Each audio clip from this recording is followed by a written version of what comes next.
Well, it has definitely been a stormy spring. Much of the destruction, of course, to the south. And that's about as bad as I can remember this tornado season getting off, you know? Yeah. Mm-hmm.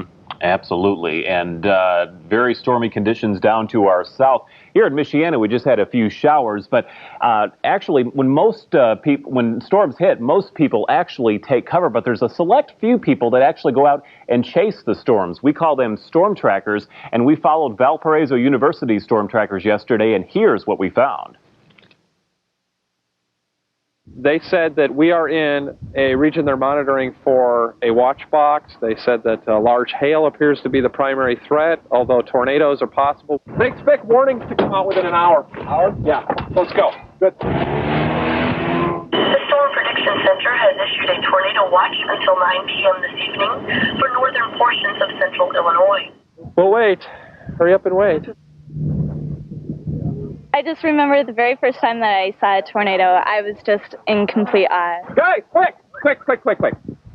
In the last 20 minutes, 2 supercells went up about 100 miles west of us from absolutely nothing on the radar to level 6 with hook echoes and spotter-indicated tornadoes on the ground.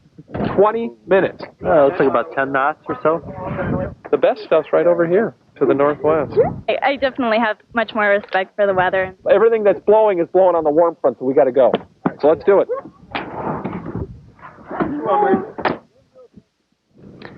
And we'll have much more of our visit with the Valparaiso University Storm Chasers coming up tonight on the night shift. 10 o'clock here and 11 in Indiana. Fascinating story. I hope you'll join us tonight for the night shift. I thought I was watching Twister. Okay. Cool. That was the same kind of stuff, wasn't it? All right. Timing couldn't be better. A look tonight at Michiana's college storm chasers. And our top story, they weren't chasing, but heading for cover in Nashville as a tornado hits downtown. And authorities now say it was 2 tornadoes that struck downtown Nashville this afternoon, injuring more than 100 people. The twisters blew out windows in hundreds of buildings, ripping off roofs and knocking over trees. It hit about 3:45 with winds of up to 75 miles an hour. Tonight, power lines are down and traffic is stalled throughout the city. The governor has declared Nashville a disaster area. In the morning, folks will go out and verify damage from the tornado and begin making at least the very first of the repairs. For the latest in all of this now, we go live to Nashville and Amy Gunnan. The governor has declared the city of Nashville a disaster area. The tornado touched down around 3:45 Central Time. That's the time that many state workers were just leaving their jobs. But in a split second, the twister brought the downtown area to a standstill. At this point, I'm behind Mike, holding on to his belt. It was the latest target on the Southern Storm hit list, with a tornado striking downtown Nashville. Windows in high-rise buildings were blown out. Cars were buried in rubble. Power lines crashed down on city buses. The windows blew out in a couple of the offices, and we couldn't get to the stairs, so we just ducked in a corner closest to the front door and just sat it out. City officials call it the worst storm damage Nashville has seen in 100 years. At least 100 people were reported injured, mostly hurt by flying glass and debris. When I heard the wind start roaring, it was loud enough to scare me. And I grabbed my mattress and I put it over me, and I was going to go into the closet, and then all of a sudden the roof just collapsed. And it scared the hell out of me. The Nashville tornado cut a 3 to 4 mile path through downtown.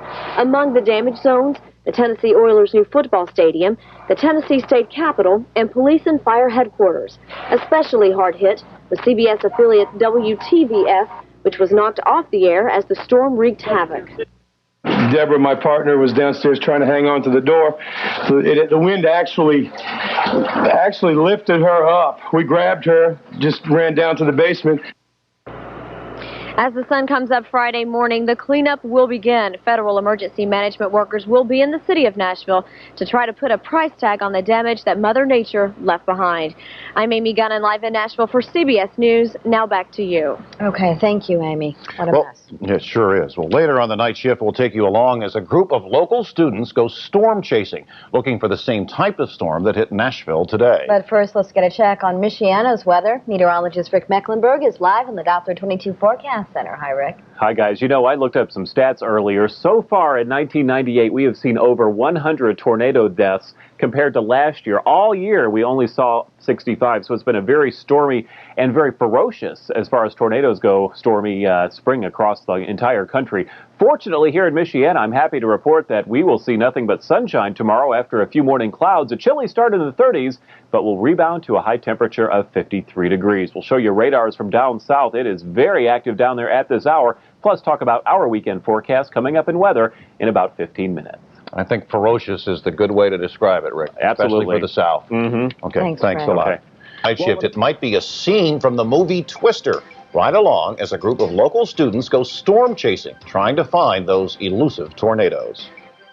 This is Mike Stack. With Cindy Ward and Mike Collins. No wait weather with meteorologist Rick Mecklenburg and Charlie Adams Sports. We're 22 WSBT, together making a difference. When severe weather hits, your first instinct is probably to run for cover. But that's not the case for some students at Valparaiso University. In fact, that's when this group of storm chasers kicks into high gear. News 22 photojournalist Jason Scheuer takes us along as they try to track down an elusive storm. You're coming. John's coming. Today we're taking 3 cars out. So we have CBs in each car. This one has a lightning detection unit. So this will be the lead car most likely. This is the club's equipment. We go and buy our own stuff. 20 minutes. We've been lucky recently because last May we caught a tornado in Kansas. We had a team that got a tornado last week in Illinois. It's absolutely great.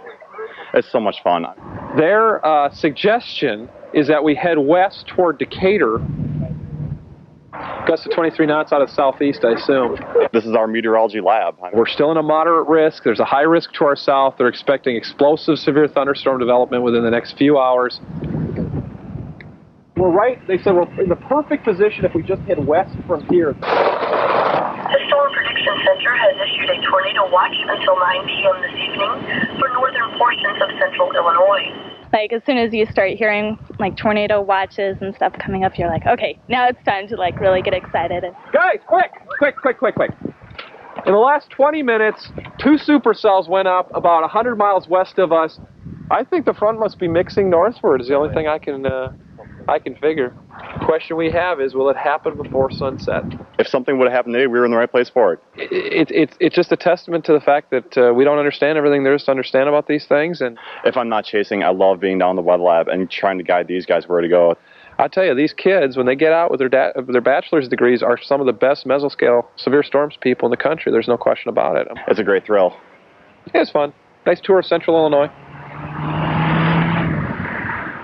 Well, believe it or not, experts say most of what we know about severe weather comes from the hard work of storm chasers and spotters.